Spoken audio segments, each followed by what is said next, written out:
এটা নিচে কি? এই ভাই ভাই এইটা কি? এটা কি উঠছে? সাপ? সাপ নাকি? না না না, সাপ না, সাপ না, সমস্যা নাই, সমস্যা নাই, ফেলাইয়া দে। তো গ্রামে 2-3 দিন যাবৎ একটানা বৃষ্টি হইতাছে। বৃষ্টির ফলে হাওরে নতুন পানি আসছে। তো নতুন পানিতে মাছ ধরা না গেলে কি হয়? জালি নিয়ে বের হইলাম মাছ ধরার জন্য, এবং সেখানে গিয়া কি কি মাছ পাইলাম সেটাই আপনাদেরকে দেখাবো এই ভিডিওতে। তো ভিডিওটি অনেক স্পেশাল, তো শেষ পর্যন্ত অবশ্যই দেখবেন। তো আসসালামু আলাইকুম এভরিওয়ান, আমি শাকিল নূর, আছি কিশোরগঞ্জ থেকে। আমি সকাল সকাল বের হয়ে পড়ছি মাছ ধরার জন্য।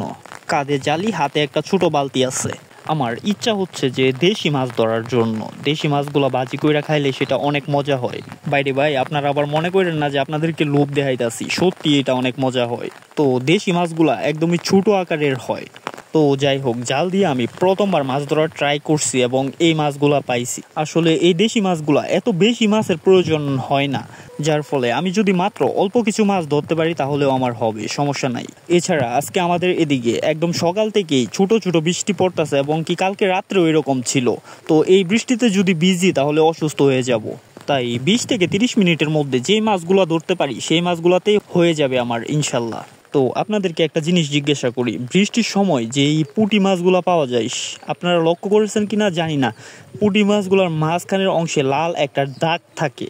এবং মজার ব্যাপার হচ্ছে যে আমরা ছোটবেলায় এগুলারে মনে করতাম হচ্ছে শাড়ি পরা পুঁটি মাছ। যাই হোক, আমি জালি দিয়া মাছ ধরতাছি এবং ছোট ছোট মাছ উঠতাছিল, আর এগুলারে টুকায় টুকায় নিতেছিলাম, এবং একটা একদিক থেকে লাফ দিয়ে আবার অন্যদিকে চলে যাইতেছিল। মাছ ধরার সময় এই বিষয়টা একটু বেশি মজার ছিল। আরেকটা মজার বিষয় হচ্ছে, আমি কিন্তু বাড়ির থেকে চিন্তা করে আসছিলাম দেশি মাছ ধরার জন্য। দেশি মাছ বলতে যেগুলারে বলে হচ্ছে পুঁটি মাছ, লাটি মাছ, খোলসা মাছ, এরপরে আরো অনেক রকম মাছ আছে। মানে এটা হচ্ছে দেশি মাছের একটা কম্বো প্যাক, সব রকম মাছ এখানে আসছে, 5 মিশালি একদমই। আমি একটা জিনিস বুঝলাম না, বর্ষাকালে এই মাছগুলার কালার এত বেশি সুন্দর হয় কেন? আমার কাছে মনে হয় যে মাছগুলা শাড়ি পইরা আসে, বাট অন্যান্য সময় মাছগুলা কিন্তু দেখতে এতটা সুন্দর থাকে না। এবং গাইস, এই চান্সে দেখেন আমি কি মারছি, কি জিনিসটা মজার ছিল না? আমার কাছে খুব মজা লাগছে এই জিনিসটা। একদমই দেশি বড় টাকি মাছ, আর এটা দিয়ে ভর্তা খাওয়া যাবে। আর একটা মজার বিষয় হচ্ছে, এই মাছটা ধরার পর আমি অনেক জোরে চাপ দিছি যেন ব্যথা পায় বালতি থেকে লাভ দিয়া না যাইতে পারে।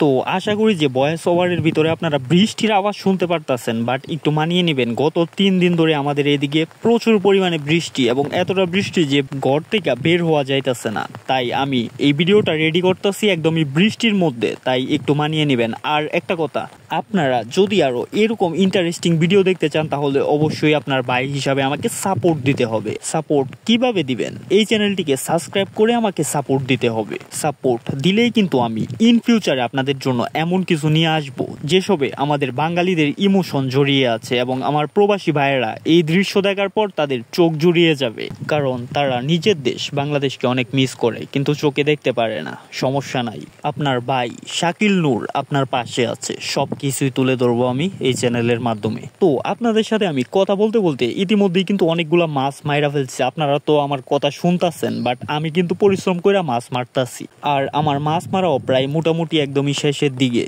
আমি মোটামুটি যেই কতগুলা মাছের টার্গেট নিছিলাম, আমার কাছে মনে হইতেছে যে সেই কতগুলো আমি মাইরা ফেলছি, এবং সব শেষে একটা মজার ব্যাপার হচ্ছে যে বড় একটা মাছ পাইছি। এখন আর বৃষ্টিতে ভিজে মানে এভাবে থাকা সম্ভব হইতেছে না, তাই আমাদের এখনই উঠে যেতে হবে। আমি শুধু একা ভিজতাছি না, সাথে আমার ক্যামেরাম্যানও ভিজতাছে। তো আপনারা দেখতেই পারছেন যে কতক্ষণের ভিতরে আমি কতগুলা মাছ মাইরা ফেলছি, এবং আমরা এই ভিডিওর একদমই শেষ পর্যায়ে চলে এসেছি। তো আজকের ভিডিওটি কেমন লাগছে তা অবশ্যই কমেন্টে জানাবেন, এবং ভিডিওটি ভালো লাগলে অবশ্যই আমাদের চ্যানেলটিকে সাবস্ক্রাইব করবেন। ইন ফিউচারে আরো ভালো কিছু নিয়ে আসবো। Love from Kishoreganj.